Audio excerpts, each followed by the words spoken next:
Hey guys, welcome back to Code 4. In this video, we are going to solve paper 1 May-June 2018.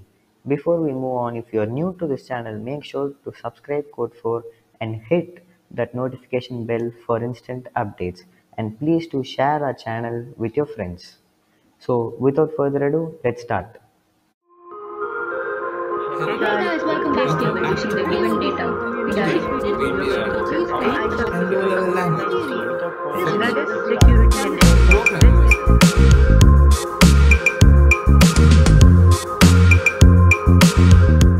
Coming to the first question of the paper. So the first question is that they have told us to arrange the data values from the smallest to the largest. So the smallest is bit, and then it is going to be nibble and byte. Some of you might have doubt whether it's going to be byte and nibble or nibble and byte. It's going to be nibble and byte because nibble is 4 bits and byte is 8 bits. And then comes kilobyte, and then as we all know, it's going to be megabyte and gigabyte. Coming to the second question, A. Nancy has captured images of her holiday with her camera. The captured images are stored as digital photo files on her camera. Explain how the captured images are converted to digital photo files. So first, if we take a camera, the camera will have light sensitive sensors which will be sending analog signals. That analog signals will be converted to a digital format using an analog to digital converter. So the image is being turned into pixels where each pixel is given a binary value, and what that binary value really represents is the pixel color, which is nothing but the combination of RG and B. So the pixels will be arranged in a certain way or in a form of grid to create or resemble the image which is being clicked. And that grid or that sequence of pixels will be stored in some sort of a file format like JPG, PNG or bitmap, and there are many file formats which can be used to store your photos. So any one of the file format will be used to store your photos and will be saved in your camera. Coming to the B part, Nancy wants to email the photos to Nadia. Many of the photos are very large, so Nadia needs to reduce their file size as much as possible. Identify which type of compression would be more suitable for Nancy to use. Explain your answer. So, of course, it's going to be lossy because lossy would reduce the file size more than lossless. And one more main thing to note is that since these are image files, even if some amount of quality is being reduced, there it isn't going to make a big difference though. We can it will still resemble the original image, so we don't have to worry about the quality here. So even a small amount of data which is being lost is okay, but that small amount of data which is being lost can give you a great reduction in memory or the file size, which means Nancy can send all those photos very quickly to Nadia. Coming to the third question, a stopwatch uses 6 digits to display hours, minutes, and seconds. The stopwatch is stopped at 2 hours, 31 minutes, and 58 seconds. An 8-digit register is used to store each pair of digits. A. Write the 8-bit binary numbers that are currently stored for the hours, minutes, and seconds. So what they're telling us to do is we have to convert these decimal values of hours, minutes, and seconds into binary form. So if you doesn't know how to convert a decimal to binary and hexadecimal to binary or vice versa, you can just look into our code for video where we'll be explaining you detailedly on how to convert them. So as moving on, I'm going to use this method where we are just naming, where we're just placing the powers of 2's on top of these boxes, which is 2 to the power 0 is 1, 2 to the power 2, sorry, 2 to the power 1 is 2, 2 to the power 2 is 4, 2 to the power 3 is 8, and yes, still 128. So we have to convert 2 into binary form. So we have to just put an 1 here where the 2 is equal to this 2 here. So we have to put a 1 here and the rest all are 0. So converting 31 into a binary form, 128 is greater than 31. So it's going to be 0. 64 is greater than 31. So it's going to be 0. And 32 is also greater than 31. So it's going to be 0. So 16 So 16 is not greater than 31. So what we have to do is we have to put a 1 there, and we have to subtract 31 minus 16, which will give us 15.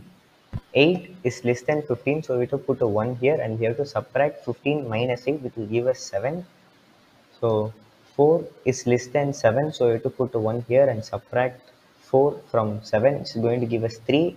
And 2 is less than 3, so we have to put again a 1 here, which is going to leave us with 1. So 1 is equal to 1, so we have to put a 1 here. So the binary value of 31 is going to be 0, 0, 0, 1, 1, 1, 1, 1. Likewise, if you do for this 58, you will be getting a binary value which is going to be 0, 0, 1, 1, 1, 0, 1, and 0. Coming to the B part of the third question, the stopwatch is started again and then stopped. When the watch stopped, the 8-bit binary register shows, and they have given us 3 binary values, so we have to convert these binary values into a decimal form. So like we did in the first one, we can just write down the powers of 2 here, just 2 to the power 0, 2 to the power 1, and likewise. So wherever 1 is there, we have to add the 2 to the powers. So here it is 0, 0, 0, 0, 0, 1, 0, 1. So 1 is there above 4 and 1. So 4 plus 1 is going to be 5. So it's going to be 5 hours. And to convert this minutes from this binary value to the decimal form, the ones are there above 16 and 8 and 2. So 16 plus 8 plus 2 is going to give us 26. Likewise for seconds, 32 plus 16 plus 4 plus 2 plus 1 is going to give us 55. So if we just write that, we can easily get 3 marks on this. So yes, let's move on to the next question. So the fourth question is, what they are telling is we have to convert this DO3 hexadecimal value into a binary form. So likewise, as said in the third question itself, if you doesn't know how to convert an hexadecimal to a binary form, please check out our video to know. So for this fourth question, we have to write the table for this, and then we can just compare the each digit of the hexadecimal with the binary values corresponding to it. So I'm just going to give you the direct answer. It's going to be 1101000000 and 11. So let's move on to the fifth question. The fifth question is, the three binary numbers in the register X, Y, and Z have been transmitted from one computer to another. Only one binary number has been transmitted correctly. This is identified through the use of a parity bit. Identify which register contains the binary number that has been transmitted correctly. Explain the reason for your choice. So first, to check the parity of each and every register, we have to count the number of ones. So for register X, it has 3 ones, so it is an odd parity. And in register Y, it has 6 ones, so it is an even parity. And in register Z, it has 1, 2, 3, 4, and 5, so it has been an odd parity. So from this itself, we can say that only the register Y is correct, because they only said us one binary number has been transmitted correctly. And I can explain you that, like when a computer is using a parity, then that means the register X, Y, and Z, all of the registers will be using the same type of parity, whether it's going to be odd or even. So in this case, there are multiple ones. Two have been odd and one have been even, and they have said us only one binary number has been transmitted correctly. So that means even is the right one, and the register X and Z have been skewed, or while transmission that might have been some error occurred. So that's it for the fifth question. Let's move on to the next question. Coming to the sixth question is, they have given us a few key terms about von Neumann model, and we have to fill them in these blank spaces. So is moving on, the central processing unit CPU dash the data and instructions needed and stores them in the dash to wait to be processed. So the central processing unit will always fetch the data and instructions, and there is something called as IAS, that is immediate access storage, where the data and instructions will be stored to be processed in the future.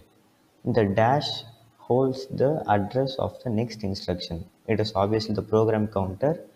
This address is sent to the dash, which is this address will be sent to the memory address register, where then the memory address register will go fetch the data and give it to the memory data register. So that's what it's in the next line, the data from this address is sent to the memory data register.